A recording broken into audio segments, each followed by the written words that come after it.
Welcome to another episode of The Modern Fathers. I am one half of your host, Marcus, and then I have your other half of the host, the John Bones Jones of podcasting. Benji, how you doing? I'm good, man. I'm a little tired.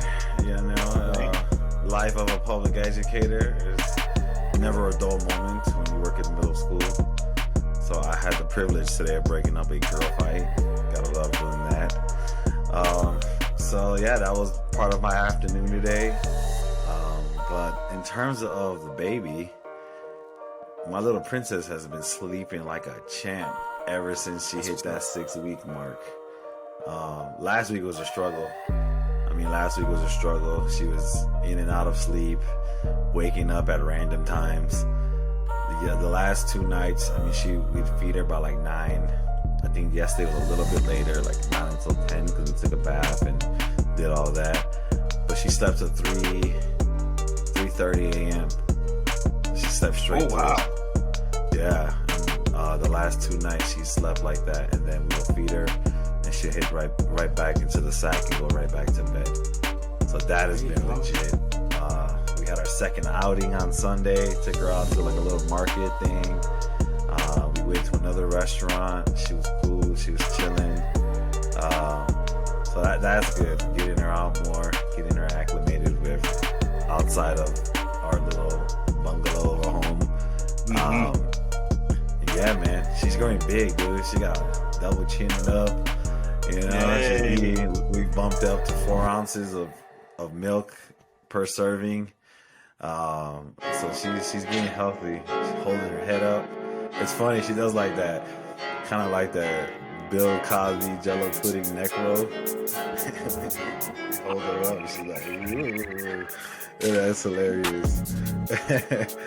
But she's getting stronger, man. She's doing well, so it's good to see. She got another pair of shoes. Out here. She got some Nike joints. I'll show you right now. Another new pair of shoes. Another gift. And on the podcast, guys, she got some, was it Air Maxes? Air They Max look 90s, like, right? yeah, they look like Air Maxes. I don't know exactly what they are. I think they are Air Maxes. A little pink. Yeah, they're pink. gray with like a pink swoosh. Like, those are dope. Yeah. Dope. Why is your shoe game's better than yours, bro? Yeah, they're gifts, man. I haven't bought her any shoes yet. These are gifts from folks that we know, so that's been cool. Yeah, she definitely has a better shoe game than me already. Right?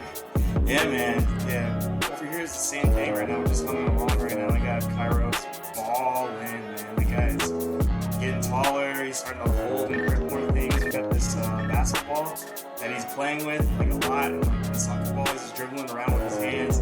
And he's still crawling the same way, but I have him doing this like little relay race thing where he's like crawling over stuff and like going uphill. He's strong, man. The kid's like super strong. Put stickers on his helmet. He got a bunch of Marvel stickers on his helmet. I'll put a picture of that on the it's dope, man. He looks good, and everybody's doing comments. Oh, dude, I love the stickers. He's balling out. Possibly another month and a half for that helmet, so he's just humming along, man. He's screaming, yelling, and just having a good time, always smiling, just bumping his head on everything. Luckily he's got the helmet, but once he gets that helmet off, he's gonna have like a whole he's gonna get like multiple concussions. I think he's gonna be one of those kids with like CTE like before he's like 5. Like, he's just bumping his head on everything. But yeah, man, the guy's an amazing kid. I'm blessed, man. I think we're both blessed. Modern fathers in the building. Yeah, we're working on smiling. She hasn't smiled like intentionally yet. She gives me like kind of like a half smile, and for some reason it looks like she learned how to smile with her eyes, because it's like she wants to, but it just hasn't formed on her face yet. But we're getting close, and we're waiting for that moment. It takes a while. Just throw dad jokes at her. She'll understand. I'll be acting a fool. Yeah, I'm acting a fool all day, for sure. Speaking of acting a fool, on this full court press, Morant, our leader, our episode lead. We can do a whole episode on this dude right here, but we're start without. We're gonna lead it off with Morant. Dude got caught on Instagram Live, flashing a gun. He's out there getting sauced up, he's drinking, probably smoking, doing his thing with his boys. But let's talk about some history with John Morant before we get into it. Alright. First, he got into like a verbal confrontation with the minor. Did you hear about that? With the minor, the 17-year-old. And the 17-year-old ended up filing like a report on him. And I guess like, so behind the scenes, they're saying that like John Morant was like giving it to this kid, and then this kid like fought back and like started like throwing hands with this kid, and supposedly hit him like 16, 15 times, and then flashed a gun on him. This is per Twitter, and I think it was Shams that put that out there. But and that was crazy.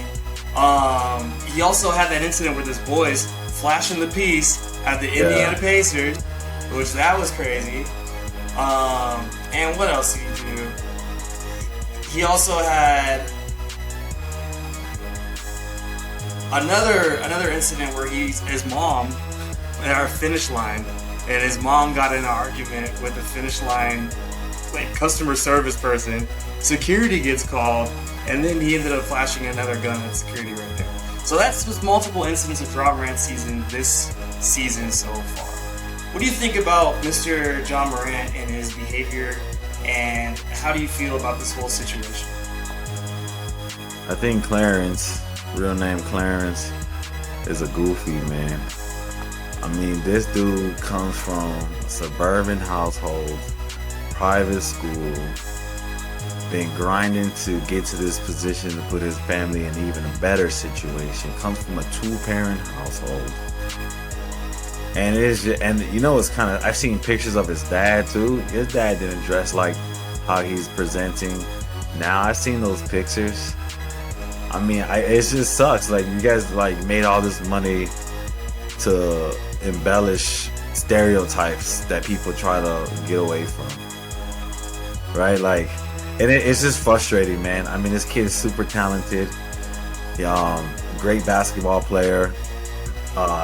He does a lot of other good things. Like, you see him with kids with disabilities, and you see him with his daughter, and he seems like a sweet guy. But then it's just like, I'm looking for clout. I'm looking for attention. Like, dude, you've made $40 million. How much more attention do you need? You're one of the faces of the NBA. How much more attention do you need? And it's just upsetting to see, because there are so many people who want to be in your place, and you're literally trying to switch spots with, you know, boo-boo the food on the block. Like, you want to walk around posting guns and showing guns. Like, bro, everyone knows you are not like that. Everyone knows that. You are not that guy. You are not like that. And that's great. Don't be that guy. And it's just, when people put themselves in that predicament, they set themselves up to get hurt. And they really do, because in order to carry yourself that way, you're put in that position. You don't go seeking that. And people who are really about that action, really about that lifestyle, they'll tell you, like, it's a part of you. It is who you are. You don't have to try. You don't flash your gun on Instagram. Why are you trying to flex on a 17-year-old?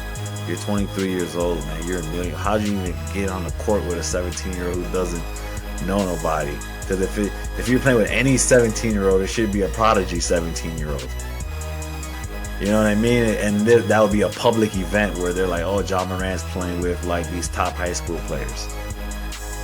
And this dude's just playing some regular Joe Schmo 17-year-old running his mouth, and you got pressed over that. And you want to beat him up, and then you want to flash a gun. And then you want to have your boys flash a gun at the Pacers. Really? Like, that's what you're going to do? And it's worse because the city he plays for, Memphis, like, Memphis has had a lot of tragedies, and you kind of like a bright spot in that. And now you're assimilating to the nonsense that's going on around. And somebody's gonna test you, man.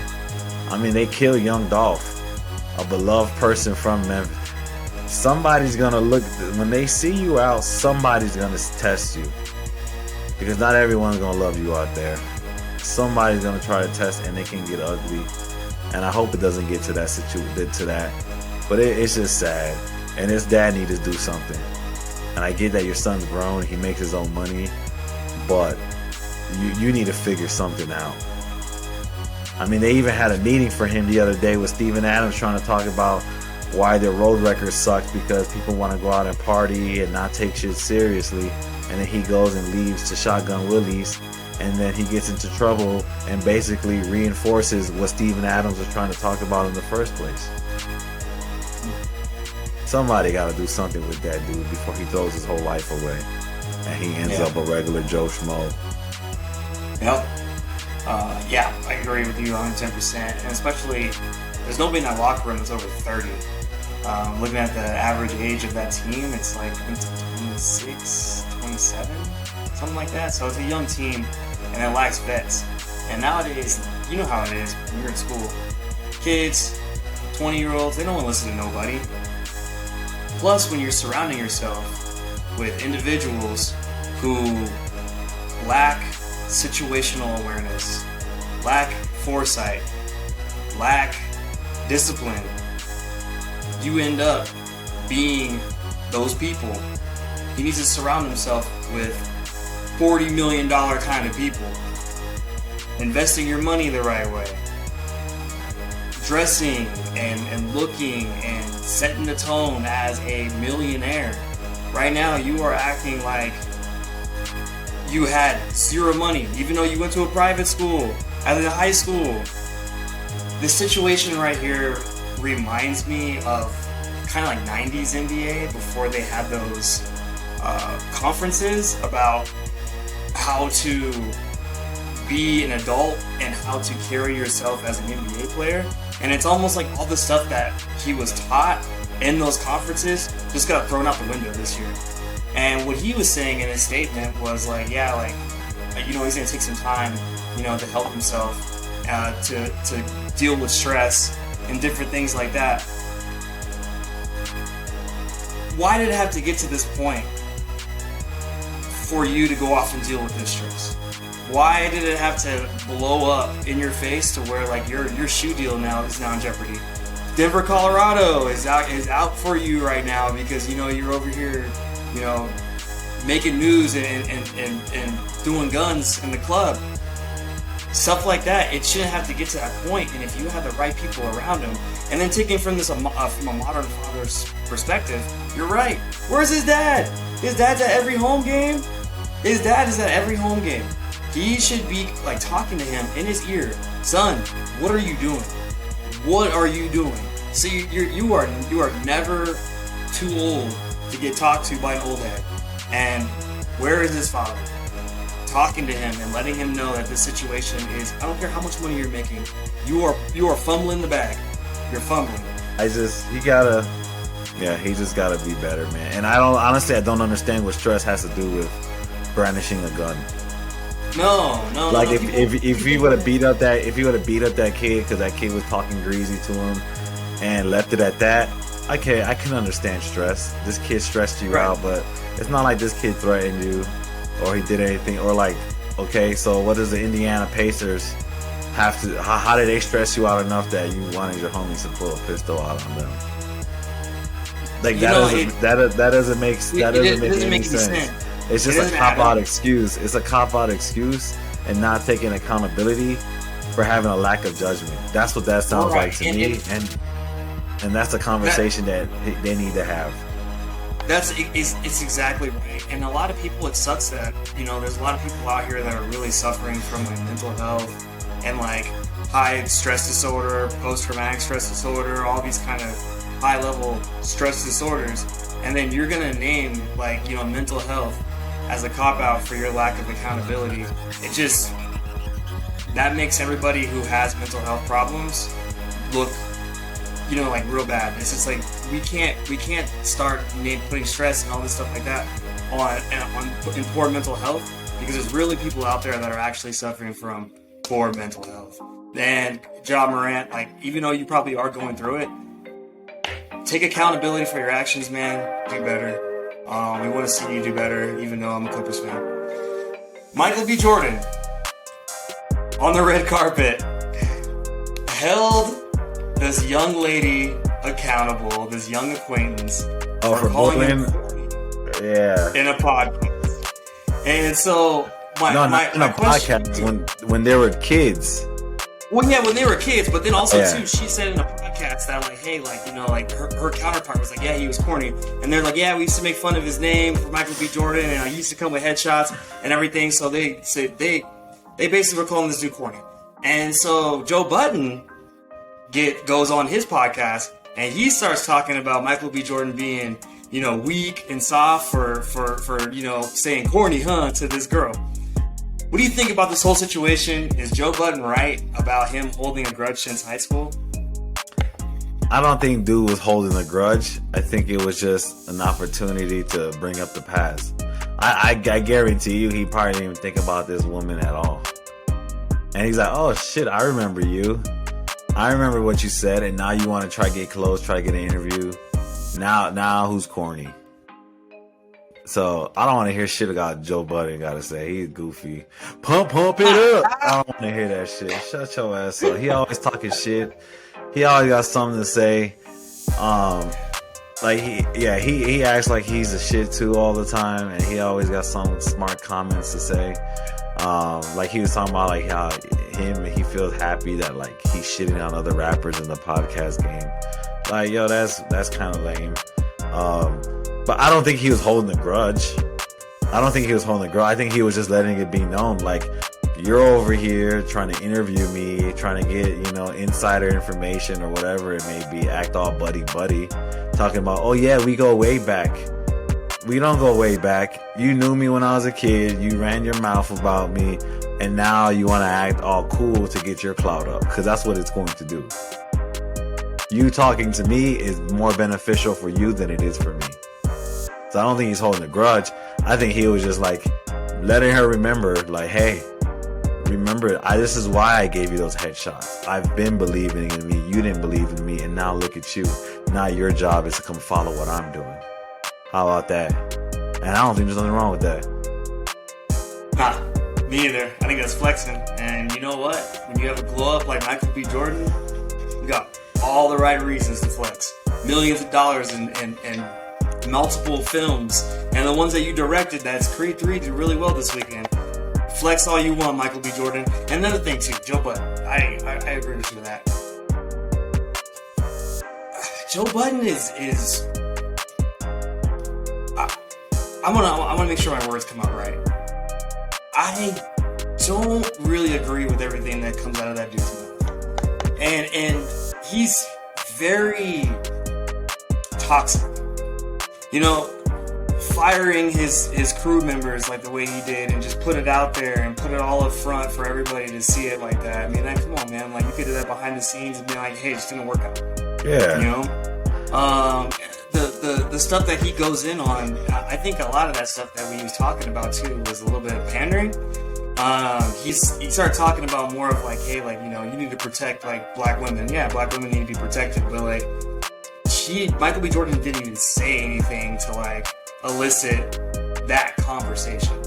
You know what I mean? So, Joe Budden, let that man flex, because you had haters before, and Joe flexes on his haters every podcast. So like, why can't he flex like that? And he didn't even say anything that was like out of line. He didn't say anything that hurt anybody. He just said corny.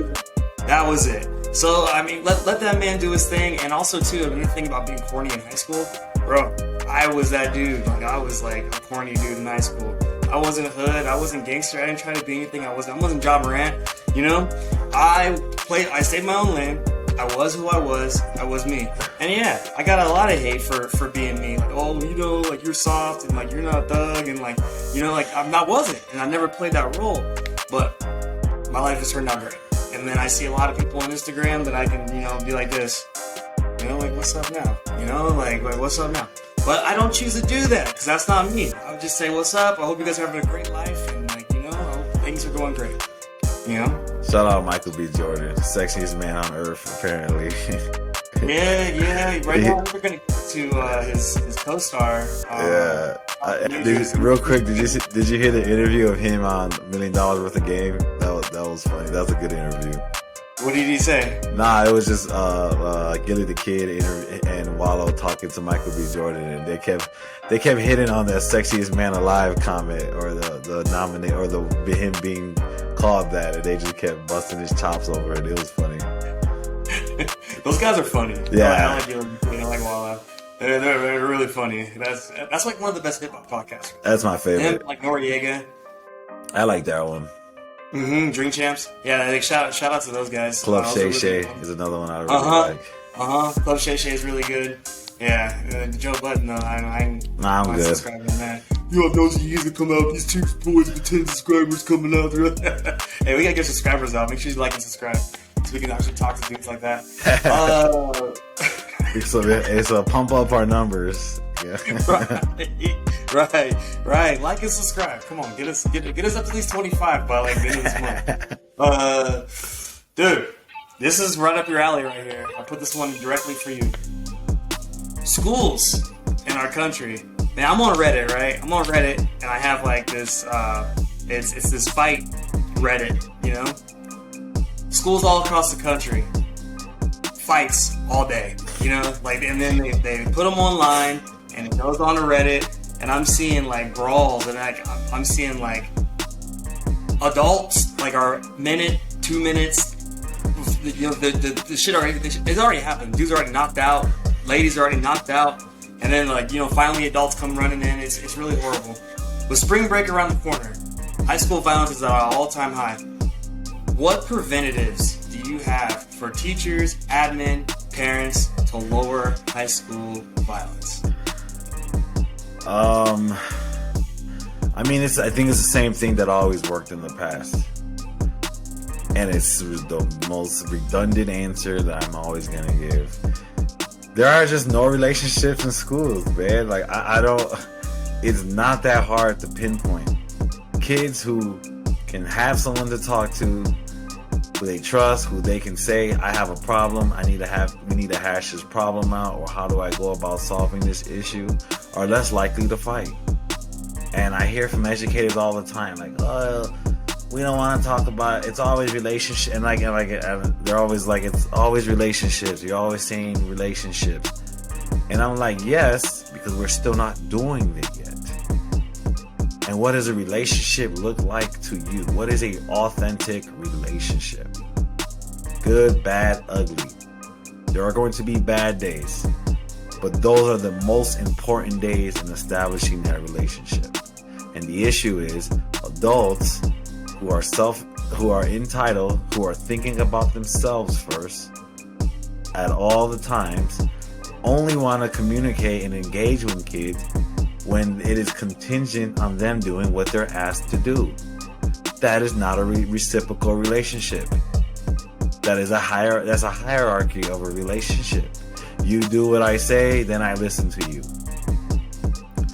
When you're there in those bad moments, that bond gets tighter. When you're able to, like, you and a kid have a falling out, I get cursed at all the time. Not all the time, but I've been cursed out enough by children. And guess what?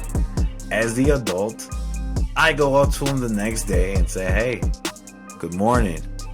I know yesterday was a shitty day for both of us. I'm hoping today we can discuss and be able to move forward. That goes a long way, and I don't understand why people can't do that. And it's more about like, oh, you know, I don't want to seem weak, and I'm like, well, you're showing weakness because you're being petty. For what? Because a 16-year-old cursed you out? Again, you're letting a child dictate the way you look at yourself. And kids can say some hurtful shit. Kids can say some mean things. I totally understand.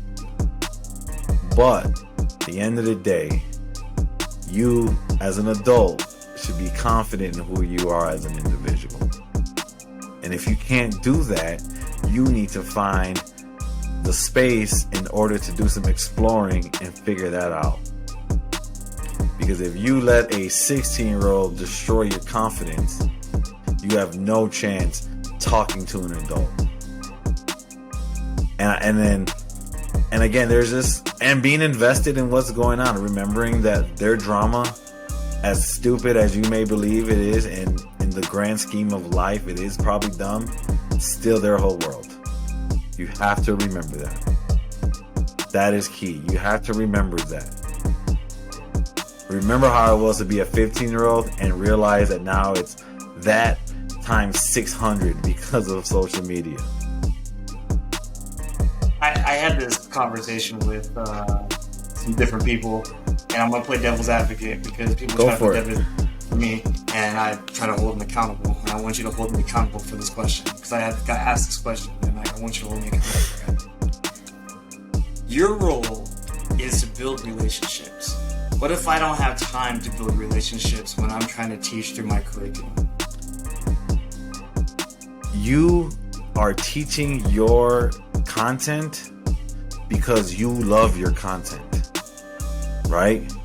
Mm-hmm. So you should be able to foster engagement because you are excited about what you are sharing with others. Mm-hmm. So your excitement should reflect in your practices.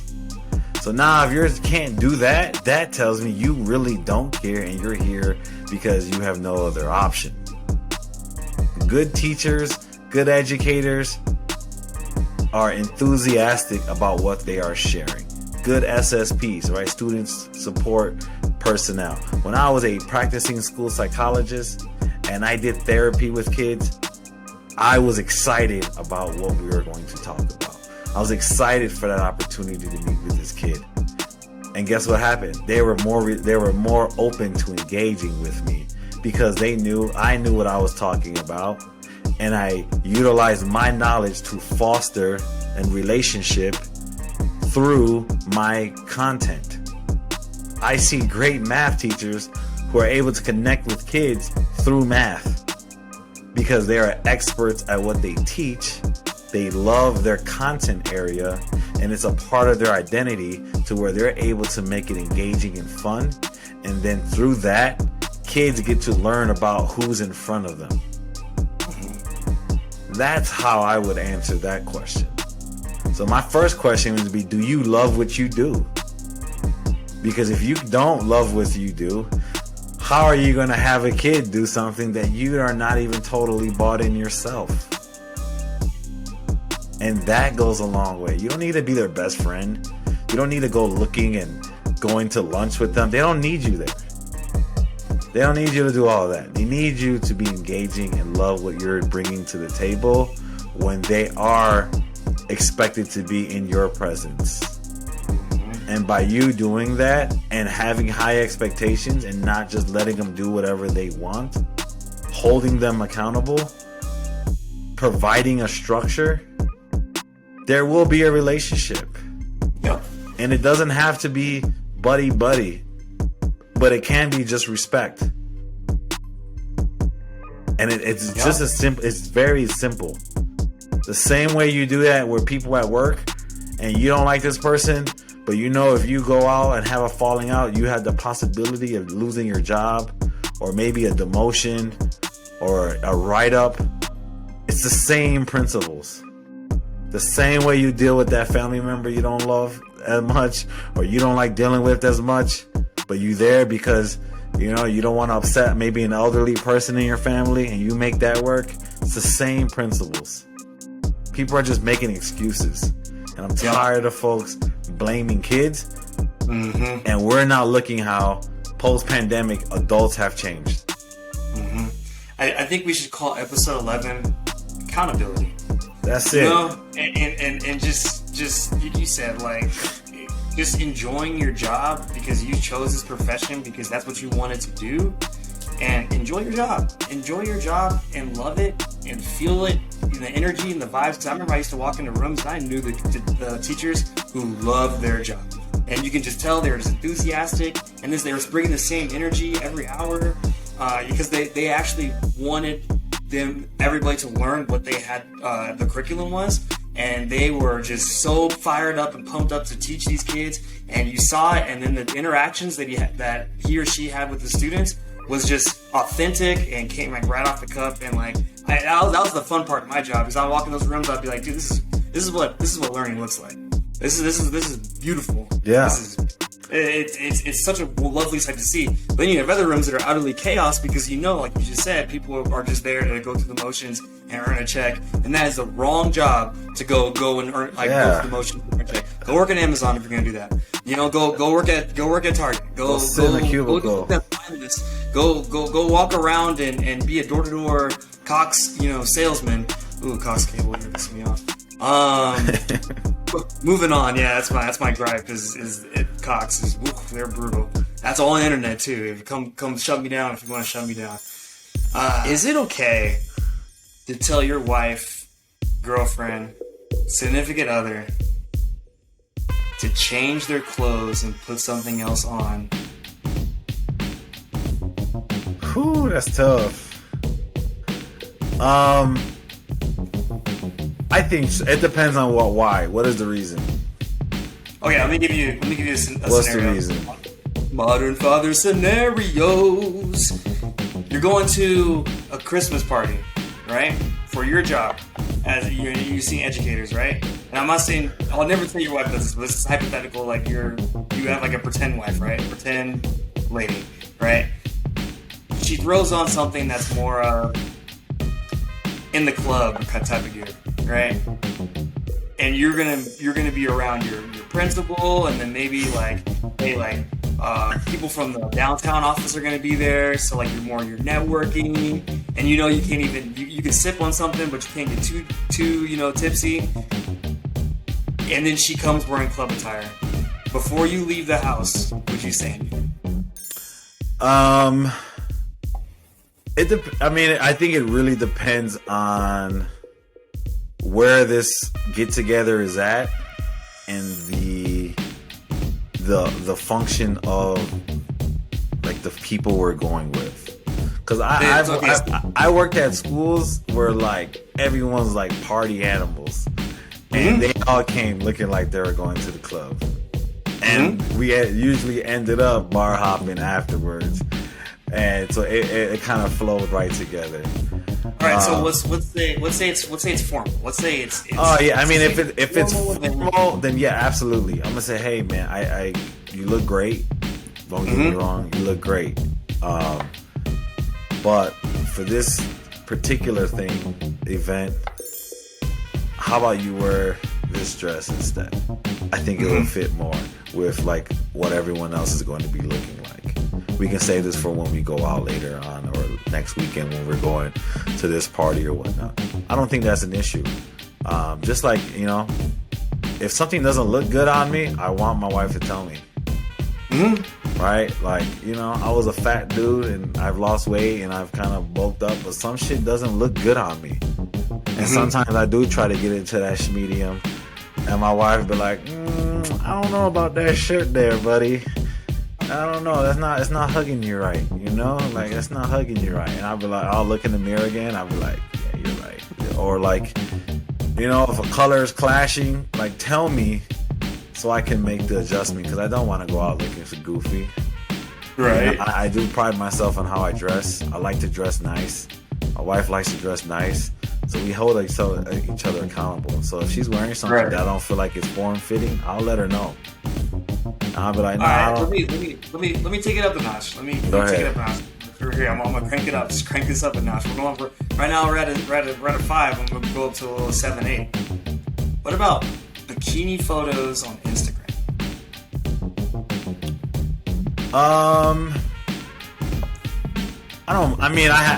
So on my old Instagram, I had one of me and my wife when we were younger at EDC, and it was like, it was a legit bathing suit photo thing. It was cool. I mean, I didn't mind. I don't really. That doesn't bother me. Now I know like with kids and shit, she ain't gonna do that. And we're like, this is like when we were like in our 24, 25. We were in Vegas, pool partying up, just straight lit. And I had a picture. We have the picture somewhere, a printed picture of it. But I had it on my Instagram too. And it was cool. Like, I had my hand on the cheeks, you know what I'm saying? I'm like, yeah, like, that was just how we were. Nah, I mean, it is what it is, you know. Question for you: would you go to a nude beach with your significant other? Yes, I would. I did. I would.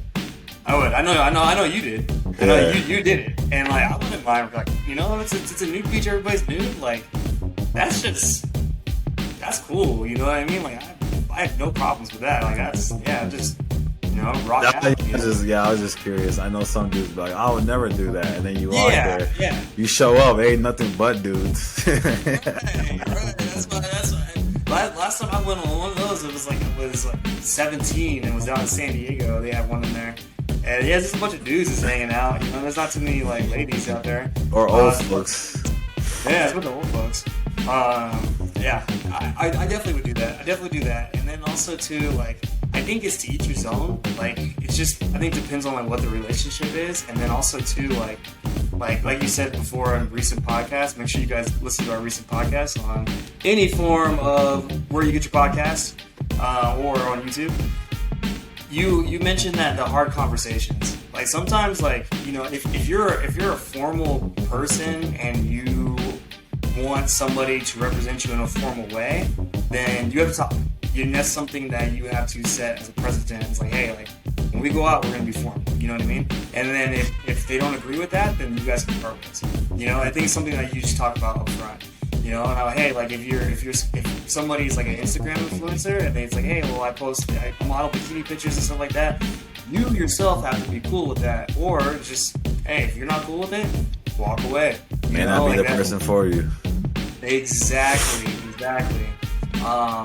That's how I feel about the situation. So no, definitely, I'll be on a nude beach when Cairo gets older, man. I'm off to somewhere where I can put like a little umbrella in my drink, and man, I'm rocking out. You know, I'm getting my legs tan, because right now my legs are hella white right now. My legs are like. I'll tell you one thing, man. Swimming in the ocean, butt ass naked, with no tan lines. It was great. I was like, I never want to go back to a regular beach again, bro. TMI though, I probably would like shave. You know what I mean? Like, I would shave like all, like, cause like I got TMI, man. I'm like hairy leg, hairy butt, you know, hairy leg, just like hair, like all just. Yeah, I would have to do it though. I'd probably do some manscaping beforehand. Oh yeah, I look like my volleyball days, cause like I used to like shave everything my volleyball days. So yeah, I'm shaving everything. Oh yeah. And plus, you know, it makes the flagpole look better. You know, like, hey, the flagpole doesn't look that big, you know, when you got like the short grass, you know. So that's why, you know, I mean, the tall grass, I mean, so you gotta shorten the grass. Made your whole body look like a hot dog. Glizzy. Glizzy. Look at that Glizzy over there. This dude look like a thumb. Glizzy at the beach. He got a long ass thumb. Glizzy on the beach. Oh man, that's hilarious, man. Alright, and we have a first here on the Modern Father podcast. I have Tony here with me. Tony, first of all, how you doing? What's going on? And also, man, I see, like, you know, you got your hat, you got your gear on. Tell me a little bit about yourself, and tell me everything, what's good about your family, man. What's not good? I'm very blessed, my friend. Life is good. I got to start a company. Well, tell me a little bit about, like, how you met your wife and, like, how you guys came together.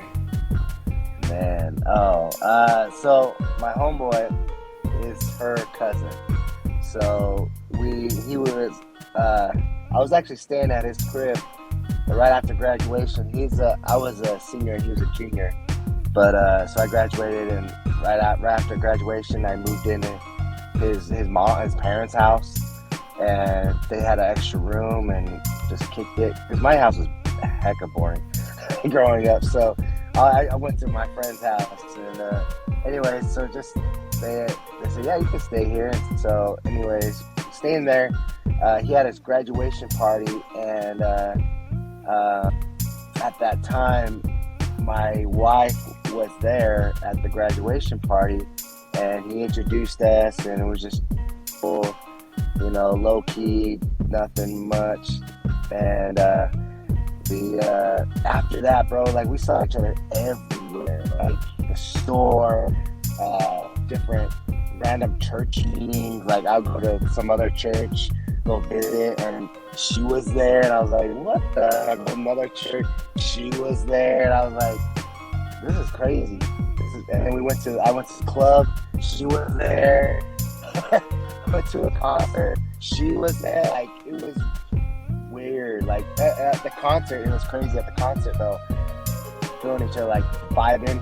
Like I'd be sitting on a wall with my homies, and then I just kind of look over and I catch her staring, like looking at me, and then I like say it likewise, you know. And so I went over there and started talking with her. Nothing happened, just getting, like, just feeling her out. And then went to like a month or two later, went to the University of Utah dance, and I used to dance battle back in the day. So I go to these school dances and battle, and so I was out there with my boys, and she happened to be there too, and she hit up my boy, her cousin. She's like, hey, where's Tony? And he's like, oh, he's doing this thing over there in the battle. And he's like, so she comes over, and I just barely got out. As I got out of the circle, and she like tapped me on the shoulder, and I was like, oh, hey, what's up? You know, and we started vibing again, and then started two-step, went into the rocking with it. So there, I just on the dance floor, I was feeling it. And usually, man, I like that, where I just all of a sudden go for it. Like I'm more about like that dude that would wait for like probably third or fourth date till making that kissing move, right? Just making sure that the respect is there. But man, at this point, I was just like living the life, like put myself out there, and then just didn't give a dang, bro. Like went for it, and I backed up after I kissed her. She backed up, and I was just saying if she would slap me or something. Nothing happened, so I was like, "What's back here again?" So yeah, that's how we hooked up. Like after the dance, I was like, "Hey, what's going on with this? Like, what would you know?" And she's like, you tell me, you kissed me. And I was like, hey, I think this could be something. And I want to see you again. So we just kept dating right after that. And dated for like 3 years. I went on an LDS mission. And she went on an LDS mission about the same time. And then we roped to each other back and forth. And then came home and felt the same about each other. And so... so we didn't see each other for like 2 years, and then just riding each other, and then back and forth, and then came back, felt the same, and just dated like from like June 2008, back when the market crashed. Oh wow! But, so we started. That's when we started dating. So. Like continued dating back from our mission. Got married in February 2009. Oh wow! Yeah. So on my clock, that is 14. Oh, I thought 14. So 14 years. And how many children you have? We have 4. You have 4 kids, and like, what do the ages range from? We got 11-year-old. I have a daughter that's 11. I have another daughter that's 9. A son he's 6, but he's turning 7 this month. Mm-hmm. Wow. So. That is, yeah. So like, how do you manage like the work life and like your wife's work life and the kids and all the kids, like, extracurricular activities? There's no balance whatsoever, bro. Like, balance, it's you're working and then you're neglecting, your family, or neglecting, something else. Or if you're with your family, then now you're neglecting work, and you're neglecting like church life or whatever it may be. It's like with balance, like I always try to have certain hours in the day that I'm gonna be, doing this, being on my computer. I'm a videographer. That's what I do for work and self-employed. And on those days, I usually will come home after the shoot and just be done for the day and just spend time with the family. Let's see, my son that's 6 and my daughter that's 9, they're both homeschooled. So I try to, get a couple hours in work, but then also split up my time with them, taking a break and making sure they're exercising, they're reading, they're doing their math, just doing homeschool with them. My wife also is starting a nonprofit and then, with business with me. So she's home, and so she helps, we kind of switch back and forth. It's just that juggle, man. Like, it's that juggle. And then my older, that's 11, my son and my older daughter have like basketball, and so we're always at nights, we're always like going, to practices or games or, whatever it may be. And then my other daughter, my 9-year-old, has a CrossFit class that she does. So, we try to get her to her class as well. But my 4-year-old, she had preschool 3 days out of the week. So then trying to get her back and forth and carpooling with other parents, man, it's just, it's go every time, every day. How do you feel about today's education for children? So you said that you got 2 of them that are homeschooled, and right now, do you feel like that is like the best choice where they're going to get the most out of education, like where you guys can control that and you don't have to worry about the public school or even private school like education? That's a good question. So my mom, she gave up me and my sister to her sister. So me and my sister were raised by my mom's sister. So my mom's sister that raised us, she was a first grade teacher. So growing up, she was, a first grade teacher. And back then, she loved it. And I didn't understand school, so I just clock in, clock out, make sure I put my time in and do my homework. But nowadays, the culture of kids, the culture of just people our age that are teaching, and then there's kids, the different generation of children going through these schools is so different than it was when our generation, when we were going to school. That's my feelings on it. My feelings on it, the kids nowadays are more disrespectful, and the teachers are more laid back or not as involved as I think a lot of teachers back in our day. They were very involved, or at least I feel like they cared. Teachers nowadays, like, they just want to get their paycheck and call it good, and they just dish out the homework and good luck. they just put their 2 cents in. Hey, this is how you do it, and that's it. They don't, like, I don't know. I feel like, especially my two middle kids, they're homeschooled because they didn't take care of bullying. That's really good. And the teachers themselves, my kids, they just didn't like the way they were treated, to be honest. So I don't know, like, the school system's changed for the worst. But my oldest is she's a social butterfly, and she gets. So I mean, I'm not gonna trash the school system all the way. So my oldest seems to do well in school. She seems to like it. Her teachers are, I guess, the majority of her teachers are cool. And so, hey, if she likes it, good on her. Good, good for that. So, yeah. How has your faith and your upbringing shaped the way that you parent your children? Huge.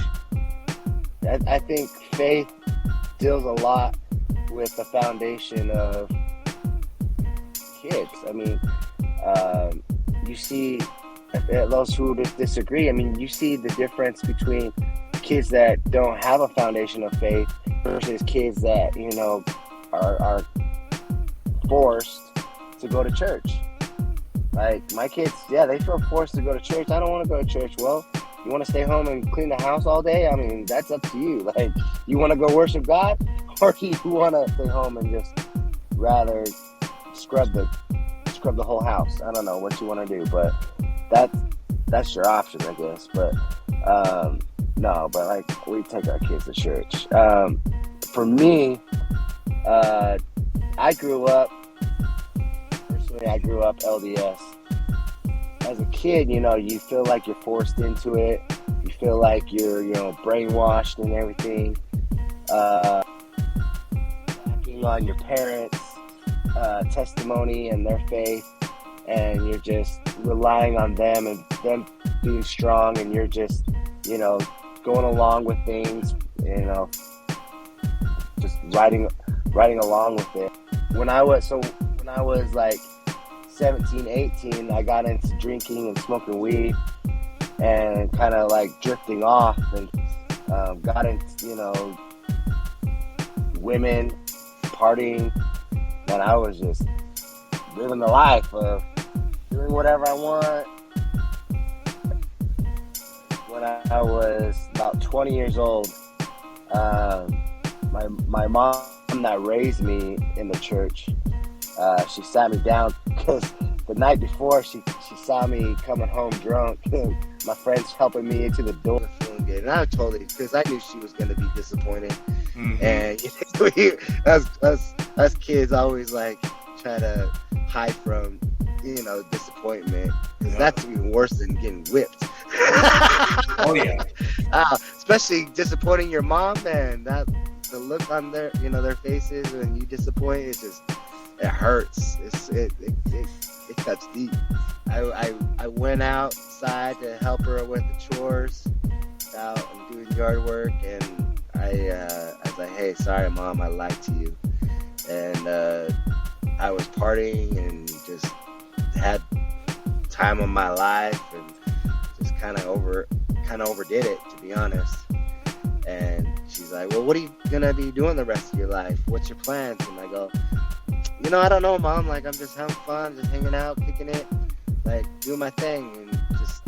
And she's like, well, what about serving a mission? And I go, you know, I don't know if that's for me, mom. Like, I'm just happy where I'm at right now.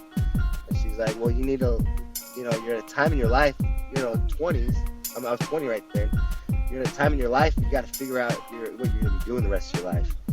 And like, is it school? Is it a career? You're starting a career? Where are you going? Like, you're going to have this fork in your life that you got to figure out which way you're going to be going. And I go, all right, I'll take you seriously. And I'll take it seriously what you're offering.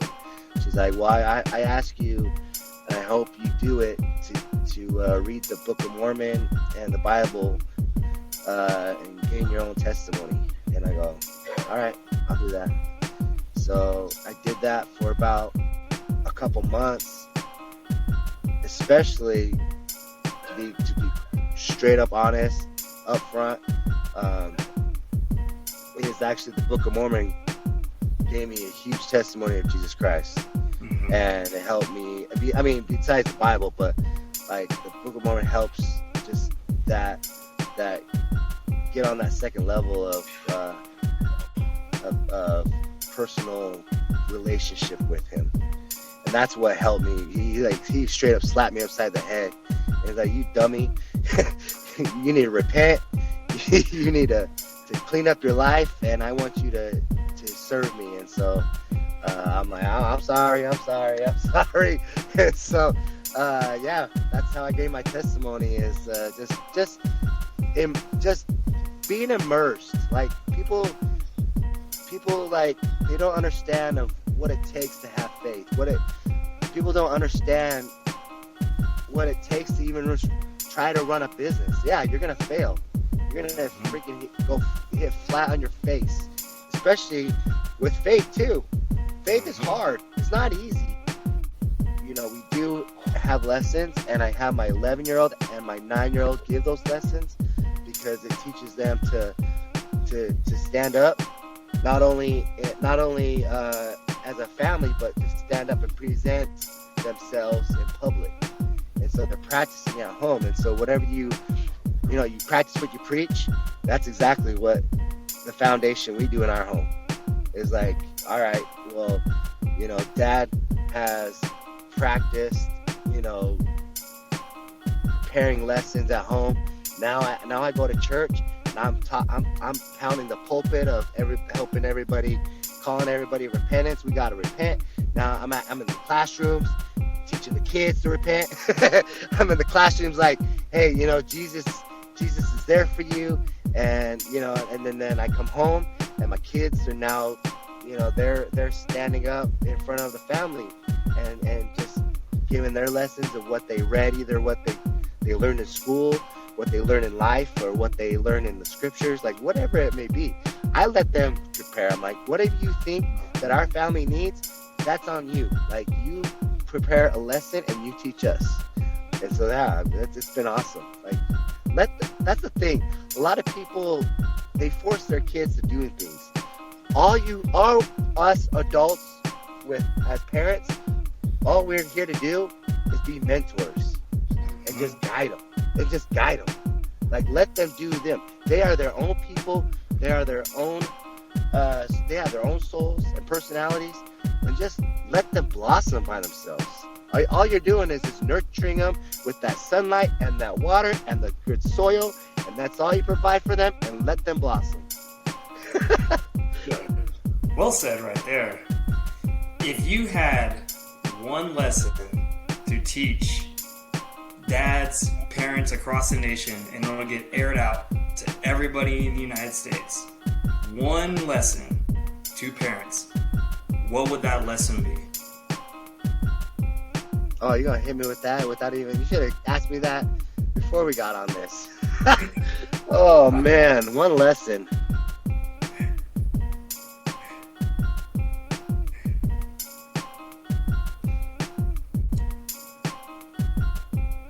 I will say this, I can put it in one word. Mm-hmm. Reflection. Your kids are going to reflect whatever you do. That's it. I will. That's the biggest lesson that I've learned of parenting, because, you know, when my son throws fits, man, bro, chill out. Like, you are busting my fits. When I'm yelling and I'm throwing things, well, I used to. I calmed down. But and then he's doing that, and I'm like, oh, I go off on him. But then my wife's like, look, that was you. And I'm like, all right, son, sit him down. I go, look, you don't do that anymore. Like, Dad, this is Dad changing. Like, when I used to yell at you, when I used to whip you, when I used to, you know, throw things, this is me changing. So I need you to change with me. We are here to talk to each other one-on-one. This is not acceptable. And so I want you to know that if you're frustrated, or if you're feeling mad, or whatever you're feeling, come to me and talk to me. Dad, I'm feeling like this. I'm feeling like shit, you know? Sorry, am I supposed to? Sorry. No, you got it. So, and that's what we gotta teach our kids. Like I said, we are, as parents, are here to mentor our kids through life. Like, they're gonna, like, let them be them. Let them do things. They're gonna experience, you know, the falls and the scrapes, the bruises, you know, whatever it may be. It's just gonna happen, because that's life. And if we're there to like hold a pillow wherever they may go and try to save them all the time, they're never gonna learn. I have there's so many parents out there that just enable their kids. They feel entitled, and the kids feel entitled, and I'm like, dude, own up to your kid. Like, teach your kid, like, it's not acceptable to feel entitlement, to be disrespectful to your elderly. Like, oh, when my kids go out, you know, we hear it all the time, and I'm gonna boast about my kids because this is what I'm talking about. I get all the comments from every parent saying, wow, your kids are very respectful. Your kids, you know, say they're thankful. They say please and thank you, you know, whatever it may be. Their manners are there. My son, on the other hand, you know, he's a boy, so he, you know, goes off. He does his own thing. But I mean, my daughters are like, bam, they're on point. But that's because, like, us parents are showing by example. Like, when you're at wherever you're at, in public places, treat others with respect. Show your kids that, you know, from down to the janitor all the way up to the CEO, you are respectful to whoever you come in contact with. Like, that's huge. That's my lesson to all you parents out there is show everybody with respect so that you can show your kids that how to treat others kindly. Just, that's what I'm saying. You know what I'm saying? I do know what you're saying. I definitely agree with that 100% because kindness and just genuine positivity amongst others is just kind of thrown out the window nowadays. Where can we find you, Tony? What avenues can we find you? Like, where can we find you? Hey, you can find me on the street, my friend. No, you can catch me on Griffith and Gerber Productions.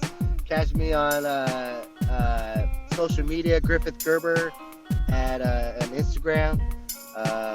Man, just shout out to all those who have big ideas but don't know how to get them out there. Hey, hit me up. I do videos. It goes a long way.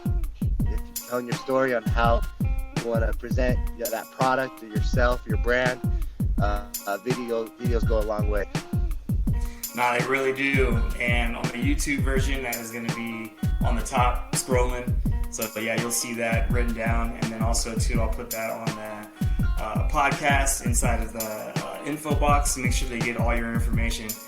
Tony, this won't be the first time you're stopping by Modern Fathers. You're definitely a modern father. I appreciate everything that you do, man. Hey, appreciate you. Thanks for having me.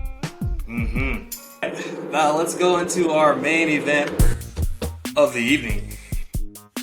Sexless marriage. It's on the rise, folks.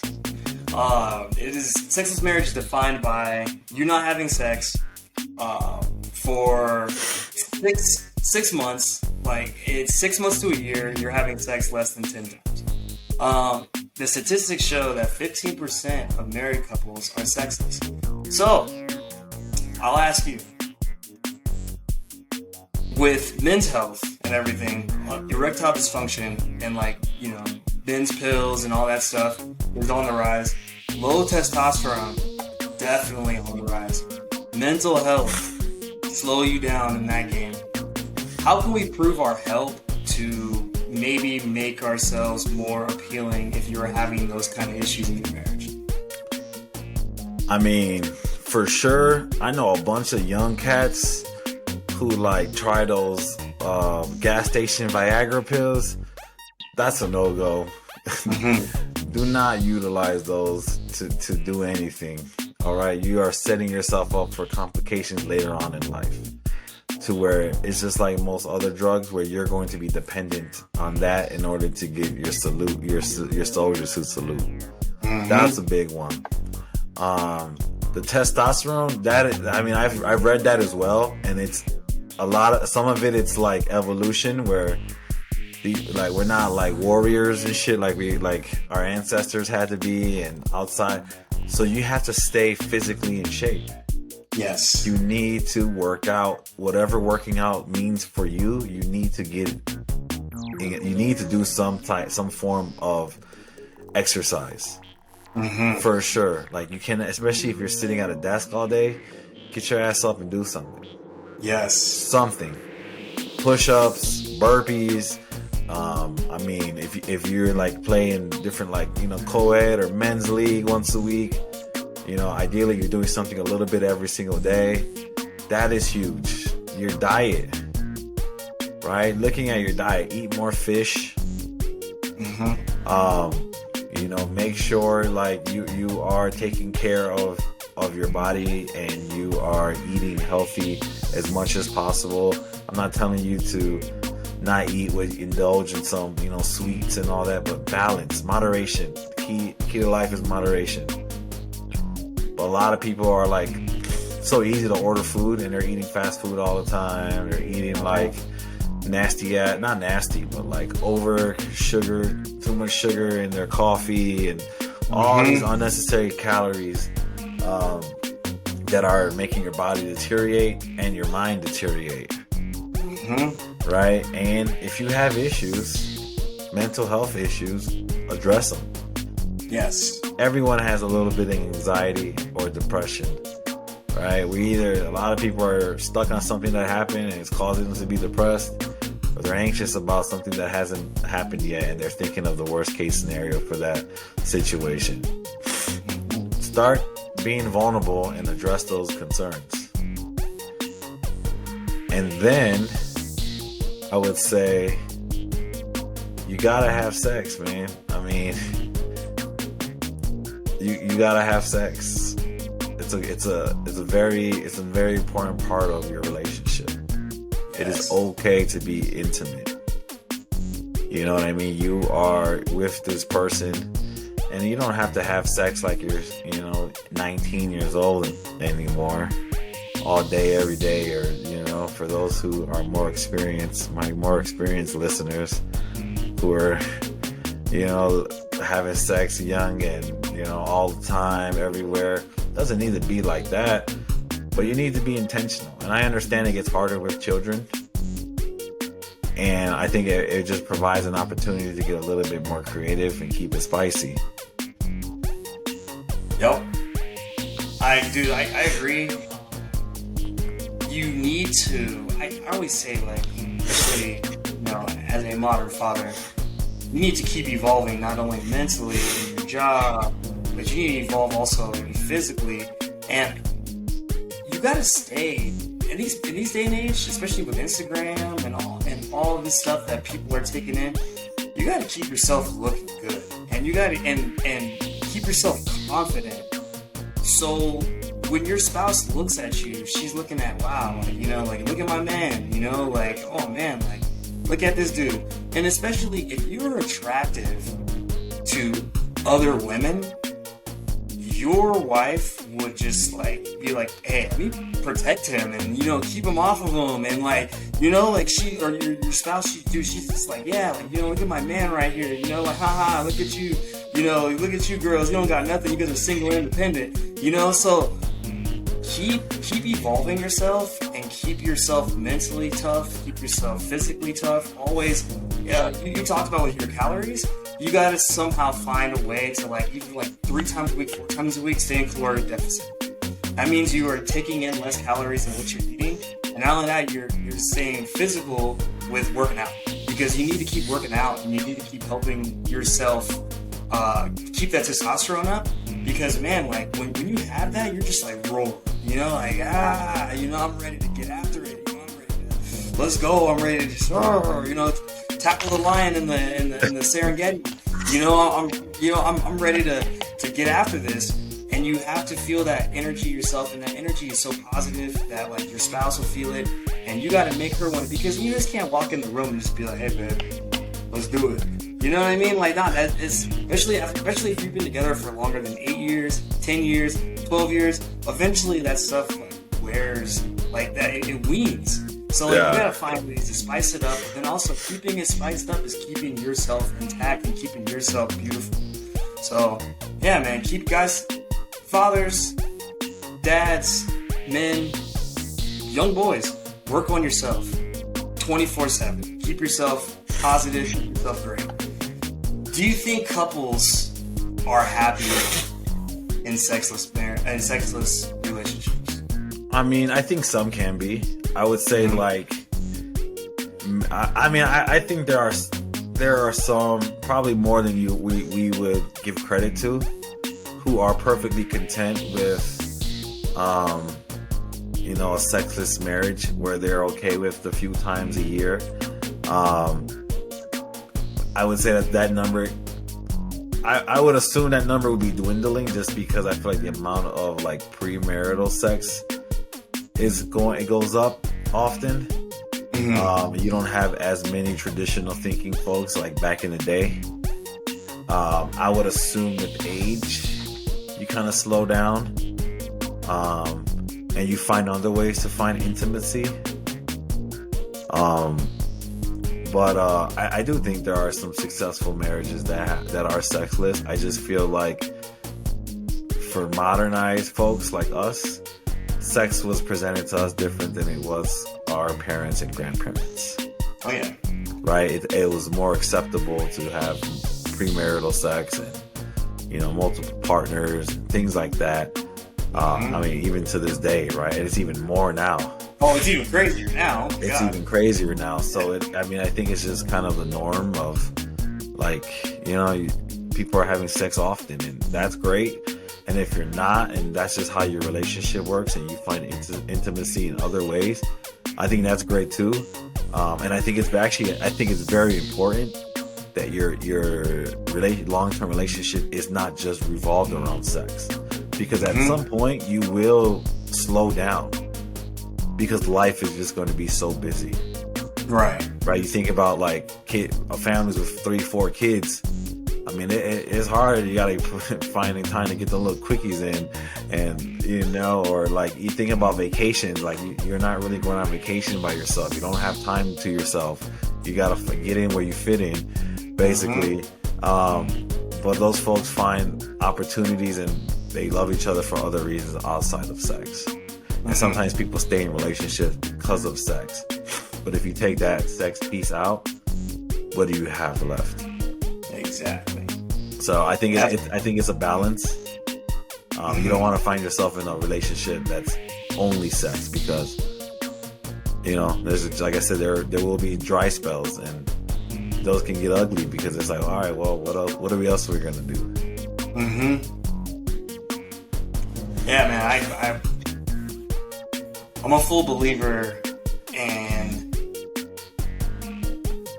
if you have like multiple kids, like, and it's so hard for you to find that to do like that, you got to make sure you are doing other things to make sure you do feel that love, that respect, that you guys still have that energy of togetherness. You know, it's so hard for nowadays the modern parenting, because you're juggling the kids' sports, you're juggling the kids' school, and then you gotta juggle your own lives, which is, you know, you're going to work, and then you're going to school, and then the chores in the house, and this and that. But at some point, through all of that, for your own mental health, for your safety, you need to focus on yourselves. And make sure, like, you carve out a little bit of that day to make sure that you guys give each other happiness. Curl up, try to put a movie on when the kids are asleep, or if the kids are old enough, you know, tell them to, hey, go to your friend's house, you know, for a day. You know, call up the homie's mom and be like, hey, take little Johnny for today. Take Mary Ann Sue. You know, tell her to go away to a ballet retreat or something. This is our time for at least 6-7 hours for us just to give each other, you know, that time to refocus too, because that'll drive people crazy.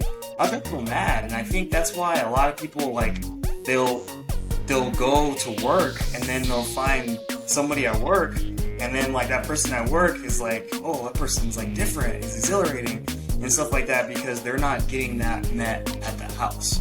So it's important that you guys find that time and encourage each other to take that time to be successful, so you're not in a spot where you're not doing it for like 6-7 months, you know, because that's gotta be brutal on both parties. And it could become an issue. It could be a deal breaker.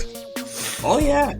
And then you know that as soon as one person is like not happy in that relationship, it's hard to make somebody happy. And that's what I'm saying. Like, one person can't make another person really happy. Happiness is like kind of an internal thing.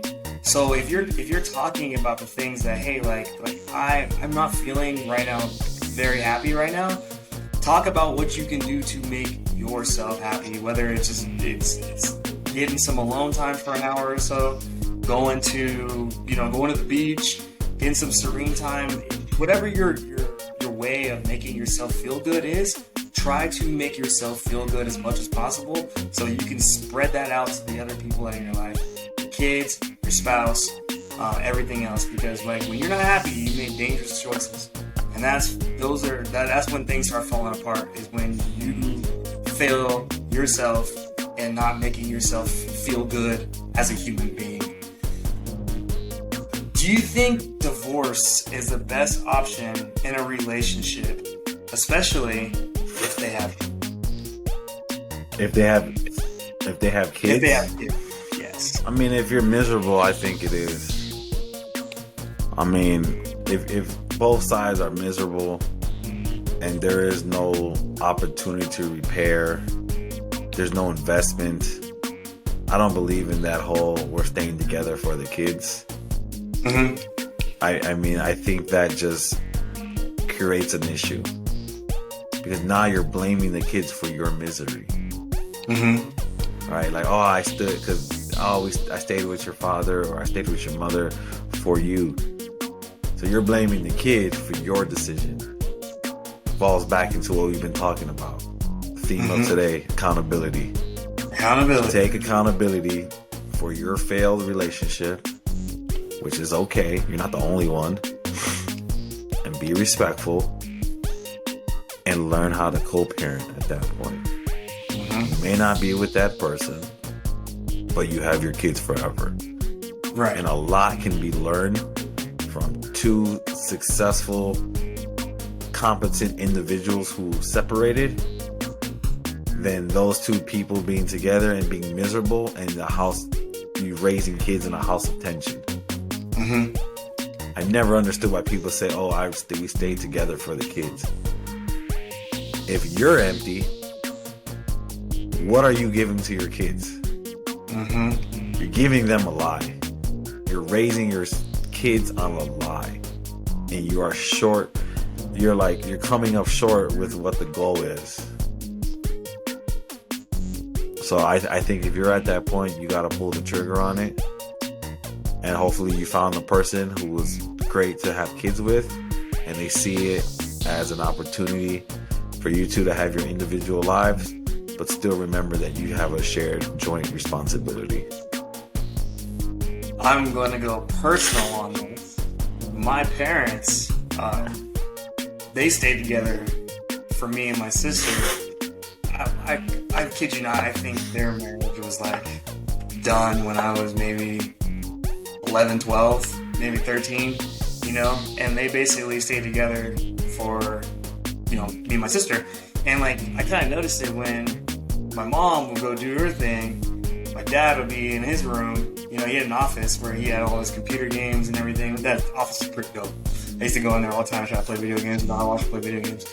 But they never had an intimacy in the household. And I talk about this too, because now when I see them now, because my mom ended up remarrying, and then my dad is Return to the Mac, every time the theme song, you put that on, it says Return to the Mac, he's on the sites, he's on the apps, doing his thing, but seeing them now and how different they are, little older, but happier, they're just in a much better place than they were when I was growing up, and you can just feel the energy of positivity.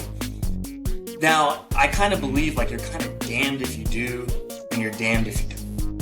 Yeah. Because either you're in that situation where you feel there's a lot of emptiness, in a crowded space, and then you have another situation where your backpack, all right? You put your backpack on, you're going to mom's this week. You put your backpack on, you're going to dad's this week. And who knows the things that they're saying. Dad's you go to your mom's, da-da-da-da, and then when you go to your mom's, call me if you feel unsafe, da-da-da-da. And then you're back and forth, they're in court and custody hearings, and they're arguing with each other about which school to go to, and they're doing all this stuff. So I don't think there's any scenario that's going to be great if neither of the parents are happy and discussing their relationship and trying to share positive vibes with each other and trying to work through things with one another. That's like the best option that you can be, because when divorce happens, oh dude, it's like you've probably had more divorce kids come through your spot, and like it's just because that environment and that stress that gets put on them, it's insane, you know? And then you probably have some kids that are like, oh, like they're, you know, in a home that's not loving, but they still have people in there. So you've probably seen like both of the gamut, and you know how a lot of these kids turn out. Yeah, I mean, I just, like you said, I would prefer, like, if, like, thinking of your situation, I would have loved to see how the rest of your upbringing would have been if you knew, like, if your mom was like super happy and your dad was super happy and separate. So even though you were whatever, a backpack kid going back and forth, you're bouncing back and forth between two positive environments instead of walking into one house of tension and one house of separation. You know what I mean? So they tried probably their best to mask it, but apparently it wasn't that great because you picked up on it.